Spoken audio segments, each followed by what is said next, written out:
ओम गुरु ब्रह्मा गुरु विष्णु गुरुदेव महेश्वर गुरु साक्षात परब्रह्म तस्मै श्री गुरुवे नमः। प्यारे दोस्तों, बुजुर्गों, युवा साथियों, मैं आज आपके सामने हमारे हिंदुस्तान के जो उन महान हस्तियों के मामले में कुछ दो शब्द कहना चाहता हूँ, तो कृपया ध्यान देकर सुनना। वो महान हस्तियाँ वो थी जिन्होंने अपनी आन बान और शान के लिए अपना सब कुछ, यहाँ तक कि प्राणों की आहुति दे दी थी। मैं सबसे पहले उस महान योद्धा को नमन करता हूँ जिनका आपका नाम था महाराणा प्रताप सिसोदिया। महाराणा प्रताप सिसोदिया आप गहलोत राजवंशज थे। आप गहलोत राजवंशज क्षत्रिय वंशज थे और महाराणा प्रताप अपनी आन बान और शान, अपनी माँ धरती की रक्षा के लिए, अपनी मातृभूमि की रक्षा के लिए आपने राजपाट छोड़ दिया, आप जंगलों में निकल गए, लेकिन अपनी मातृभूमि की रक्षा के लिए आप जब तक शरीर में सांस रहे तब तक आप लड़ते रहे। महाराणा प्रताप अकबर बादशाह से हल्दी घाटी जैसा युद्ध लड़ा। महाराणा प्रताप का एक घोड़ा था, उसका नाम था चेतक। चेतक महाराणा प्रताप का एक अंगरक्षक था, एक पुत्र के समान था। महाराणा प्रताप जब तलवार से 5 दुश्मनों का वार करते थे, 5 को मौत के घाट उतारते थे, तो घोड़ा अपने टापों से कम 10-15 सैनिकों को मौत के घाट उतारता था। लास्ट में संग्राम में हल्दी घाटी के युद्ध में ही घोड़ा काम आ गया, लेकिन उस चेतक ने रण संग्राम से काफ़ी दूर ले जाकर महाराणा प्रताप को बचा लिया। महाराणा प्रताप आप लड़ते लड़ते एक दिन काफ़ी ये महसूस किया कि आपका जो छोटा भाई शक्ति सिंह था वो आपको छोड़कर दुश्मन की पनाह में चला गया। महाराणा प्रताप सब राजपाट छोड़कर आप जंगल में आ गए। जब आपका राजकुमार जो महलों में रहने वाले थे, जो धूप छांव कभी देखी नहीं थी आपने, एक जैसा क्लाइमेट देखने वाले थे, ऐसा नन्हा सा बच्चा जब भूख के लिए जब रोने लगा, तो आपकी महाराणा प्रताप की महारानी ने, उस वीरांगना ने उस नन्हे से बालक को घास फूस बीन कर उसकी थोड़ी बहुत रोटी बनाकर खिलाई क्या, जब रोटी बनाकर रखी तो एक वन का बिलाव आया और उसको लेके भाग गया।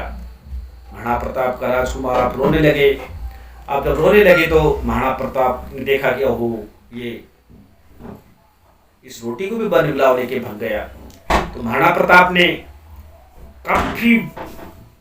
काफी व्याकुल होकर आप अपनी आंखों में आंसू लाकर काफी व्याकुल होकर काफी टूट गए थे आप।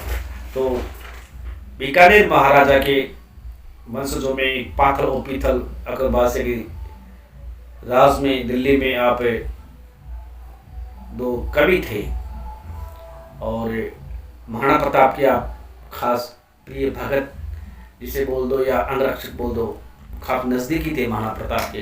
तो आपने क्या किया कि पीथल के नाम संदेश लिख दिया।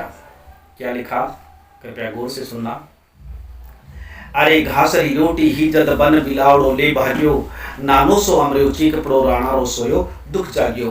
हूँ लड़ो घड़ो हूँ सयो घड़ो मेवाड़ी मान बचावण ने, हूँ पाछ नहीं राखी रण में बेजारो खून बहावण ने। जद याद करो हल्दी घाटी नैना में रक्त उतर आवे, सुख दुख रो साथी चेतकड़ो मेरी सूती सी भूख जगा जावे। जद आज बिलक तो देखो हूँ नान कवर अमर सिंह ने रोटी ने, हूँ क्षत्रिय धर्म ने भूलू हिंदवाणी चोटी ने।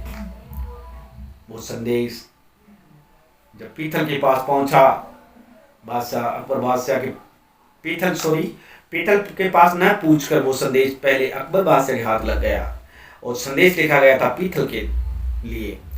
अकबर बादशाह ने वो संदेश पढ़ते ही अकबर बादशाह बहुत खुश हुआ और जाके पीतल से कहा कि ए पीतल, आज आपका वो सिंहराज मेरे कदमों में है।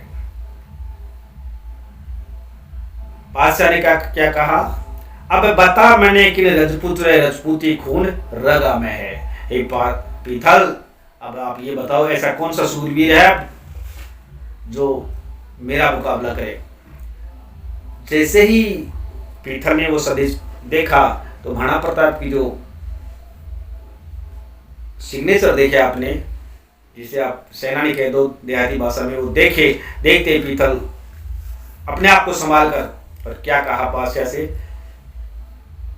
या बात सपाई झूठी है, जे हुक्म हो तो हूँ लिख पूछो रे पाती। कि हे बादशाह सलामत, ये गलत है, अगर आपकी इजाजत हो तो मैं महाराणा प्रताप से कुछ पूछ सकता हूँ। तो महाराणा प्रताप को आपने पीतल ने लिखा, क्या लिखा, मैं आज सुनी है नाहरियो श्यारी सागे सोवेलो, अरे मैं आज सुनी है सूरज लो बादल रियोटा खोवेलो। ऐसा बहुत कुछ लिखा महाराणा प्रताप के वो व्याकुलता, और महाराणा प्रताप ने जो अपना ब्लड थोड़ा ठंडा हो गया था वो वापस तीव्र गति से दौड़ने लगा और अपने चेहरे पे क्रोधित भावना और एक तेजस्वी भावना लाकर वापस वो हिंदवाणी सूरज चमको हो सूरज अकबरी दुनिया सुनी ही। तो मेरे दोस्तों ऐसी ऐसी वो हस्तियां हुई थी। महाराणा प्रताप थे, आप मनु एक ब्राह्मण की लड़की थी, आगे जाके वो झांसी महाराजा को विवाहित हुई जिसका नाम हुआ झांसी की रानी लक्ष्मी बाई। आपने सुना होगा, बूंदेली हर बोलो की मुंह हमने सुनी कहानी थी, खूब लड़ी मर्दानी वह तो झांसी वाली रानी थी। अनुनय विजय नहीं सुनती थी विकट शासकों की माया, अरे व्यापारी बन गया चाहता था जब वह भारत में आया। ऐसी महाअस्थि और ऐसी वीरांगना और तलवार हाथ में लेकर और दुश्मनों का शीश उड़ाने वाली वो महाशक्ति, उसका अपना नाम था झांसी की रानी लक्ष्मी बाई उर्फ मनु। तात्या टोपे, बहादुर शाह जफर, ऐसी बड़ी बड़ी हस्तियां थी जो उन्होंने अपने मातृभूमि के लिए अपने प्राणों की भी आहुति लगा दी थी। आगे चल के जब 15 अगस्त 1947 को हमारा हिंदुस्तान आज़ाद हुआ था, हमारा हिंदुस्तान ऐसे ही आज़ाद नहीं मिला, हमारे को ऐसे कोई फोकट में आज़ादी नहीं मिली थी। इससे बिफोर हमारे हिंदुस्तान में 2 दल हुए।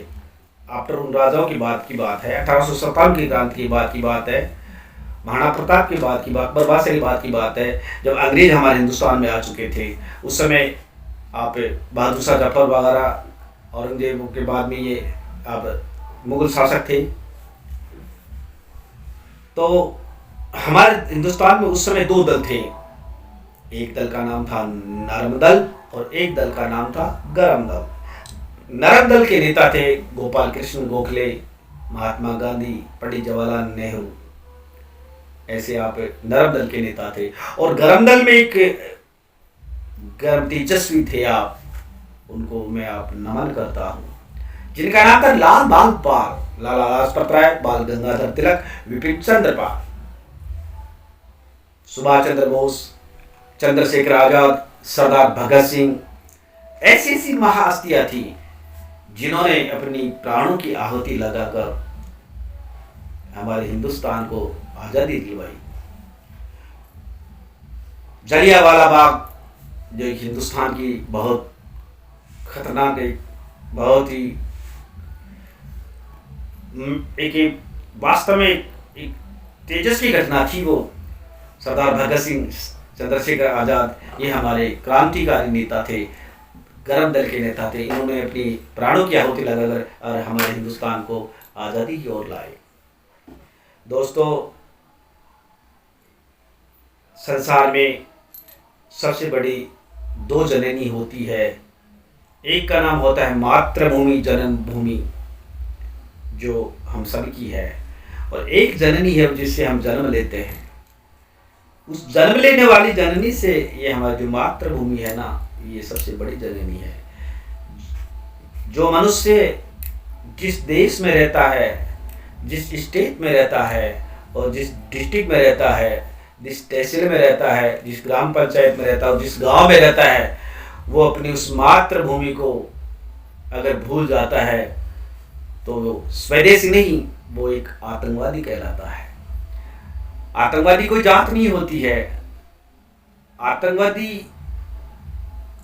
एक वो, उसकी कोई ये पहचान नहीं होती है कि मैं मैं कौन हूँ। वो जब अपने देश को भूल जाता है, अपनी मातृभूमि को भूल जाता है, तो वो आतंकवादी है। दोस्तों, हमेशा अपने मातृभूमि के लिए, अपने देश के लिए, अपने स्टेट के लिए और अपने डिस्ट्रिक्ट के लिए, अपने गांव के लिए, अपनी ग्राम पंचायत के लिए हमेशा आगे आओ। हमेशा कोई भी कार्य हो, सामाजिक कार्य हो, तो उसमें आगे आकर उसको आगे बढ़ाओ, गलत कार्यों से बचो और आगे जो अशिक्षित हैं, जिनको एक्सपीरियंस नहीं है, जिनको नॉलेज नहीं है, उनको बताओ। और जो निम्न श्रेणी के हैं, जिनकी पोजीशन थोड़ी डाउन है, जो अपना संचालन नहीं कर सकते, जीविकोपार्जन नहीं कर सकते, उनको सहारा दे के आगे लाओ, जिससे हम आगे बढ़ेंगे, हमारा देश आगे बढ़ेगा, तो हमारी मातृभूमि की रक्षा होगी। दोस्तों, हमेशा मनुष्य को अपने कर्मों के आधार पे, अपनी सच्चाई के आधार पे, अपने ईमान और अपने धर्म के आधार पे ये मान कर चलना चाहिए कि मेरा सबसे बड़ा धर्म है मेरी मातृभूमि, मेरा सबसे बड़ा धर्म है मेरा देश और मेरा सबसे बड़ा धर्म है मेरा ईमान, सच्चाई, सत्य। अगर ये बंदा सोच के कोई भी मनुष्य चलेगा तो वो हमेशा विजय श्री प्राप्त करेगा और हमेशा वो सफल रहेगा और ज़िंदगी में कोई किसी प्रकार की वो दुखदायी घटना सहन उसको हासिल नहीं होगी। मैं इतना कहना चाहता हूँ। और जय तु भारतम, जय तु संस्कृतम, जय जवान, जय किसान, जय मेरा भारत देश, जय हिंदुस्तान।